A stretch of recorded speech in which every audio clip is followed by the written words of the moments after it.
Very good afternoon and welcome to JRC classes. I welcome all of you.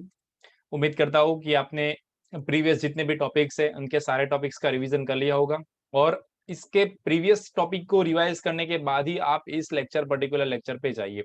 मतलब previous को revise करिए और इसके नेक्स्ट लेक्चर में जाइए, तब से आपकी कंटिन्यूटी बनी रहेगी। तो आज के लेक्चर में खास ये बात हमें देखनी है कि हमें प्लेन मिरर के बारे में समझना है। ऑलरेडी बिफोर दिस लेक्चर मैंने आपको समझा दिया है कि कौन कौन से टाइप्स के मिरर होते हैं, ओके, कौन कौन से टाइप्स की इमेज यहाँ पे क्रिएट होती है। अब आज पर्टिकुलर बात करते हैं हम प्लेन मिरर की, तो ध्यान से समझना। प्लेन मिरर के बारे में समझना है, इससे पहले मैं एक डिस्कशन छोटी सी कर लेता हूँ और मैंने कर भी चुका हूँ कि जैसे हमें पता है कि हम रिफ्लेक्टिंग सरफेस को देखते हैं। रिफ्लेक्टिंग सरफेस, अब ये कैसा होना चाहिए? तो अगर आपका रिफ्लेक्टिंग सरफेस एकदम प्लेन मतलब कि एकदम फ्लैट है तो आप उसको प्लेन मिरर बोलोगे। अगर ये स्पेरिकल है मतलब आपका कुछ कर्व टाइप का है रिफ्लेक्टिंग सरफेस, तो आप उसको स्पेरिकल मिरर या तो कर्व सरफेस बोलोगे। तो अब यही टॉपिक को स्टार्ट करने से पहले हमने प्लेन मिरर में डिस्कशन किया था, तो आज उसको हम कंप्लीट करते हैं। तो प्लेन मिरर के बारे में जानते हैं क्या क्या है। तो the reflecting surface of the plane mirror is plane और फ्लैट, मतलब एक सीधा सा होता है, यहाँ से ऐसा हुआ। अब यहाँ से मैं कुछ कर नहीं रहा हूँ, मतलब ये इसको कलर किया तो ये हो गया आपका रिफ्लेक्टिंग सरफेस, मतलब ऊपर की साइड हो गया। मतलब अगर मैंने ऐसे कुछ रखा है उसको, तो ये साइड जब मैं उसको ब्लॉक कर रहा हूँ तो ये हो जाएगा आपका रिफ्लेक्टिंग सरफेस। तो प्लेन मिरर एकदम फ्लैट होगा, कोई भी कर्व नहीं, कोई भी इधर उधर की बातें यहाँ पे नहीं होगी। चलो आगे बढ़ते हैं, क्या कहना चाहता है दूसरा। चलो read the second statement very carefully. अगर आपको जरूरत पड़ रही है लिखने की तो उसको लिख भी दीजिए। Image form by plane mirror has the following properties. तो उससे पहले हम ये देख लेते हैं कि प्लेन मिरर से कैसा इमेज क्रिएट होता है। तो हमेशा प्लेन मिरर से ऑलवेज कैसा इमेज होता है? तो ऑलवेज ये इन्वर्टेड नहीं, बट कैसा होता है? वर्चुअल इमेज होता है। कैसा इमेज? वर्चुअल इमेज होता है। एंड हमें पता है कि वर्चुअल इमेज ऑलवेज कैसे होते हैं? इरेक्ट होता है। ऑलवेज प्लेन मिरर से ऑलवेज कैसा इमेज की जो टाइप होगी वो कैसी होगी? तो वर्चुअल एंड इरेक्ट होगी। अब उसकी कुछ प्रॉपर्टीज होती है, वो प्रॉपर्टीज, ये क्वेश्चन आपका 2 मार्क्स में आता है। तो इसकी कुछ प्रॉपर्टीज होती है, तो ये प्रॉपर्टीज को खास अच्छी तरह से उसको पढ़ लेते हैं। एक तो नंबर 1 कौन सी प्रॉपर्टी?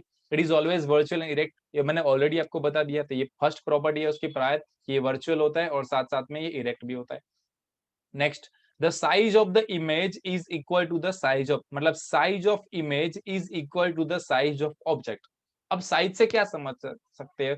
तो साइज से हम समझ सकते हैं उसकी हाइट। मतलब मान लो कि ये हो गया आपका प्लेन मिरर, बहुत अच्छी तरह से उसको समझना, ये प्लेन मिरर हो गया।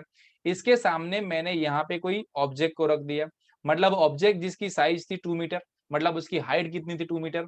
तो इसका जो इमेज फॉर्म होगा, तो ये कौन सा होगा? तो ये ए डैश बी डैश इसका इमेज फॉर्म हुआ।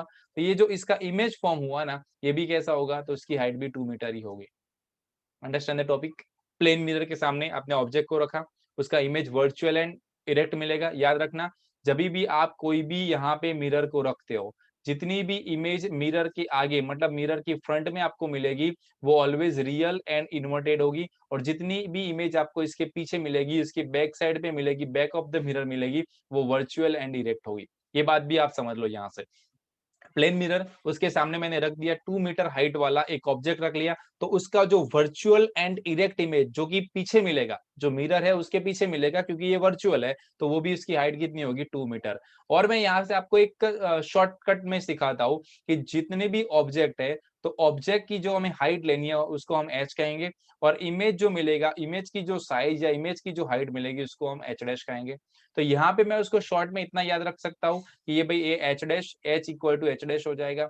यहाँ पे हम याद कर सकते हैं वीई, वीई का मतलब क्या हुआ? Virtual and erect. ये छोटे छोटे कीवर्ड से आप पूरा क्वेश्चन याद रख सकते हो। बढ़ते हैं आगे। The distance between the image and mirror is equal to the distance between, यहाँ पे ऑब्जेक्ट आएगा, ये थोड़ा टाइपिंग मिस्टेक है। The distance between the object and mirror is equal to the distance between image and mirror. तो पहले समझ लेते हैं what is called distance between object and mirror. तो उसको बोलते हैं हम ऑब्जेक्ट डिस्टेंस। इसको क्या बोलते हैं? Object distance. तो ये ऑब्जेक्ट डिस्टेंस को डिनोट कैसे करते हैं? तो एज ए यू हम डिनोट करते हैं।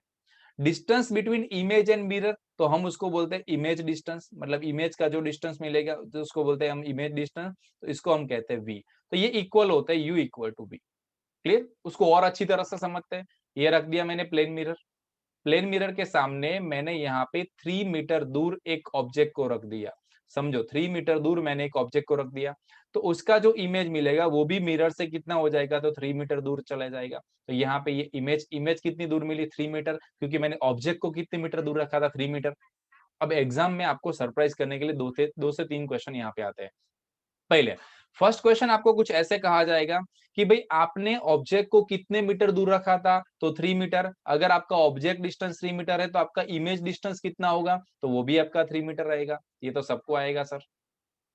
उसका रिवर्स क्वेश्चन करूं कि भाई प्लेन मिरर के सामने मुझे कोई इमेज मिला, वो 5 मीटर दूर मिला, तो मैंने ऑब्जेक्ट को कितने मीटर दूर रखा होगा, तो ये भी आ गया आंसर 5 मीटर।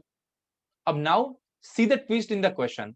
अगर 3 मीटर डिस्टेंस है ये मिरर एंड ये ऑब्जेक्ट का, so what is the distance between object and image? Understand the question very carefully. If the distance between mirror and object it is 3 meter, then what is the distance between object and image? तो ध्यान से समझो, अगर object and mirror के बीच का distance है 3 metre, तो हमें पता है कि मिरर एंड इमेज के बीच का भी डिस्टेंस कितना हो जाएगा, तो ये भी 3 मीटर हो जाएगा। तो इन दोनों का डिस्टेंस कितना आया, 3 + 3 6 मीटर। ये क्वेश्चन बहुत बार ब्लैंक्स में आ चुका है, एमसीक्यू में आ चुका है, तो इस पे ध्यान रखना। तो हमने अब तक 3 प्रॉपर्टी देख ली। कौन-कौन सी 3 प्रॉपर्टी देखी, उसको फिर से रिवाइज करते हैं। इमेज कैसा होता है, तो ऑलवेज वर्चुअल इरेक्ट होता है। जो इमेज की साइज होती है वही ऑब्जेक्ट की साइज होती है, मतलब ऑब्जेक्ट की जितनी साइज होगी उतने ही इमेज की साइज मिलेगी। The distance between the object and the mirror it is equal to the distance between image and mirror. Last देख लीजिए, the image is literally inverted, मतलब left seems to be right and right seems to be left। मतलब आपने कुछ ऐसे, आपने left ऐसे किया होगा तो लेफ्ट को रेज किया होगा, तो यहाँ पे आपको कैसा लगेगा कि आपने किसको रेज किया, राइट को, और उसका रिवर्स कर दो, अगर आपने राइट किया है तो आपको कैसा लगेगा। तो ये भी उसकी प्रॉपर्टी है। मतलब 4 प्रॉपर्टी हो गई, कितने मार्क्स में आती है, 2 मार्क्स में। इसमें से जो छोटे छोटे क्वेश्चन थे वो भी आपको याद रख लेने चाहिए, वो भी आपके इंपोर्टेंस होंगे। आप क्या करिए, वीडियो को पॉज करिए, सारी नोट्स अच्छे से लिख दीजिए। कोई भी आपको डाउट है, क्वेरी है, तो आप मुझे कमेंट में बता सकते हो। नेक्स्ट आगे थोड़ा इंक्लूडेड नहीं है, लेकिन आपको थोड़ा एक्स्ट्रा नॉलेज के लिए बता देता हूँ कि uses of plane mirror. Plane mirror कहाँ पे यूज होता है? एक तो आपके लुकिंग ग्लास के लिए, हर के घर में होता है। जब जब हमें कुछ रेडी होने की जरूरत पड़ती है, तो as a looking glass we are using that. आप उसको पेरिस्कोप में या कैलेडोस्कोप में भी यूज कर सकते हो। This is just for your extra knowledge. Exam में आने की चांसेस बिल्कुल कम है, लेकिन याद रखिए कि looking glass, making of periscope and making of kaleidoscope.